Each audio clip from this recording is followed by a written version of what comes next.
This first section has a lot of information, so the video lecture is broken up into two parts. In the next couple of chapters, we're going to be learning about statistics. The foundation of statistics is data, so we'll start by exploring data. It's pretty safe to say that data is everywhere around us. So we need to be able to organize and interpret this data. We're going to do that in two ways. First, we'll look at numerical representations called frequency distributions. And then we'll take a look at graphical representations called histograms.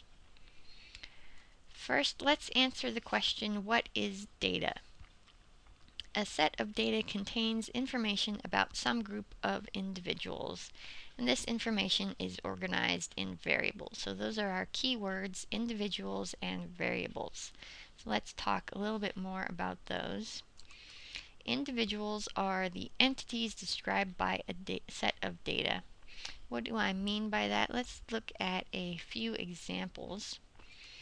If I gave a survey to the class, then the individuals who took the survey would be the people in the class. If you see a poll on TV around election time, the individuals are usually called likely voters. If you're looking to buy a product online, then you might look at reviews and ratings for the product, and the individuals there would be the people who have purchased the product. Next, let's take a closer look at variables. A variable is a particular characteristic or trait that can take on different values for different individuals. If I go back to my examples here, if I surveyed the class, I might ask about hair color. Hair color would be a variable that takes on different values for each person in the class, for each individual.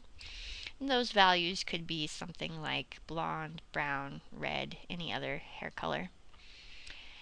If we're looking at an election poll, then one variable could be political affiliation. They could ask what the person's political affiliation is, and values for that variable might be Republican, Democrat, or Independent. When we're looking at reviews and ratings of a product, the product rating is a variable, and that could take on values from 1 star to 5 stars. You might notice here that my first two variables, hair color and political affiliation, have values that are words, and my last variable, product rating, has values that are described by the numbers from 1 to 5. We call these types of variables quantitative variables. Those are the ones that can be described by numbers, and that's what we're going to focus on in this course. Let's take a look at an example. Here I've got a chart with data from a student questionnaire. First, who are the individuals in this chart? The individuals are the students who answered the questionnaire.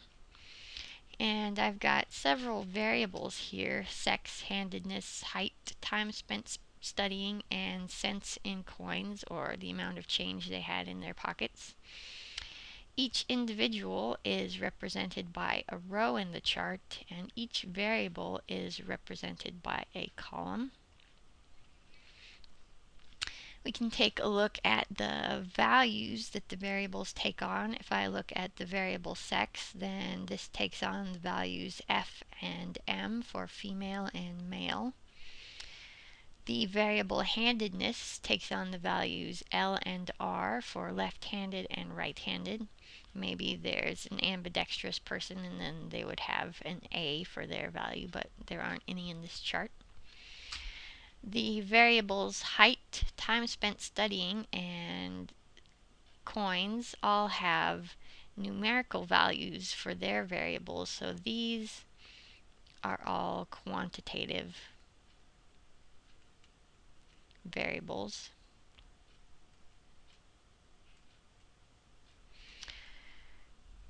We could also have another column that just labels the individuals, so I could add a column out front here that's just called student, and I could label these students just number them from 1 to 7. And this would just be a label column. This is not a variable because this number doesn't actually tell me anything about the student. It doesn't answer a question about the student. So I've got this nice table that shows all the data from the questionnaire, but it's not arranged in a way that makes it easy to interpret. Now we're going to look at ways to organize data. And the way that we're going to organize data is by using distributions. The distribution of a variable gives information about how often the variable takes on certain values or intervals of values. The first type of distribution we're going to talk about is called the frequency distribution. And this shows all the observed values of the variable and how many times the variable takes on each of these values. So if I go back to my chart from the survey, I'm going to make a new chart that gives me the frequency distribution for this last variable, cents in coins. And to fill that in, first I'm just going to list all the values that I see appear for that variable. And I want to do that in ascending order, so I'm starting with 0. The first lowest value that I see is 0, so I'll put that in this first box here. The next value that I see is 35, and then the next highest value is 50. There's a value of 76 and also a value of 215. So this first column, I've just listed all of the values that appear for that variable in ascending order. Now I want to fill in the frequencies, and frequency is just counting the number of times that I see that value. So for the value 0, that appears twice here, so my frequency is 2. 35 also appears twice, so that's got a frequency of 2. 50 just appears once, so that has a frequency of 1. 76 also appears once, so its frequency is 1. And finally 215 appears once, so its frequency is 1. And if I add up all of the frequencies, I should get the total number of individuals. So 2 plus 2 plus 1 plus 1 plus 1 is 7, which is what I expect because I know that I've got 7 students in my questionnaire. So that's the frequency distribution. You're just listing the values and counting how many times each value appears. Next, let's look at the relative frequency distribution. This is similar but a little bit different. It's going to have the same values that we saw in the regular frequency distribution, but instead of counting the number of times we see that, we're going to fill in the percentages for the number of times that the variable takes on that value. So we're going to have to calculate some percentages here. And just as a quick review how you do that, the percentage of individuals is equal to the number of individuals divided by the total number of individuals times 100. So first let's take a look at my value 0. I counted before that there are 2 people who take on that value, so now I'm going to do a percentage calculation. So the number of individuals with that value is 2, divided by the total number of individuals is 7. Then I'm going to multiply times 100, and that gives me, if I put that in my calculator, 28.6%. So that is the relative frequency for the value 0, 28.6%. And then I do the same thing for my next value, 35. I also have 2 individuals who have that value for the variable coins. So it's going to be exactly the same calculation, 2 divided by 7 times 100. I'm going to get the same relative frequency of 28.6%. Next, I've got the value 50, and I've only got one person, one individual who takes on that value for this variable, so I'm going to need to do a new calculation. 1 divided by 7 times 100 is going to give me 14.3%. So that's the relative frequency for 50. For 76, I also have one individual with that value, so that's going to be the same calculation. 1 divided by 7 times 100 is going to give me 14.3%. And again, for 215, I've got one individual, so that's also going to be 14.3%. So a good way to check your relative frequency distribution is to go ahead and add up all of the percents that you've got for relative frequency. So I've got 28.6 plus 28.6 plus 14.3 plus 14.3 plus 14.3 is all going to add up to actually 100.1%. This is a little bit off. I expect it to be 100%, but I've actually rounded here in my answers. I've rounded to one decimal place, so being a little bit off is okay. That's close to 100%, so that's what I expect to get there.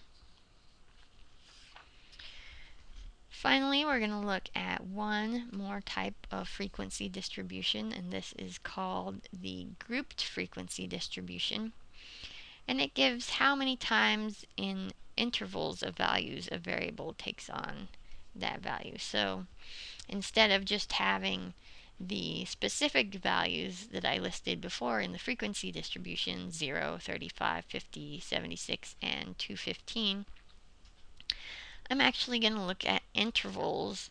So in this case, I'm going to divide this into 50-cent intervals. I'm going to start with the interval from 0 to 49 cents. And I'm going to go all the way up to the interval from 200 to 249 cents. And it's important here to include all the intervals from the one containing my minimum value of 0 up to the one containing my maximum value, which is 215. And some of these might have a frequency of 0, but they still need to be included in my chart. So let's go ahead and fill this in. I'm looking for all the values from 0 to 49 for this first box. So that's going to include these zeros and also those two 35s. So if I count those up, then that's got a frequency of 4. My next interval is 50 to 99, and that's going to include this individual with 50 and this individual with 76, so my frequency there is 2. My next interval is 100 to 149, and there is nobody in my chart with values that fall into that interval, so that frequency is 0. Also, for 150 to 199, I don't have any individuals in that range, so that's going to have a frequency of 0. And then finally, for 200 to 249, I've just got the one person with 215, so that's going to be a frequency of 1. So that is a grouped frequency distribution, and those are the three types of frequency distribution that we're going to learn about, and that is the end of the first part of this video lecture.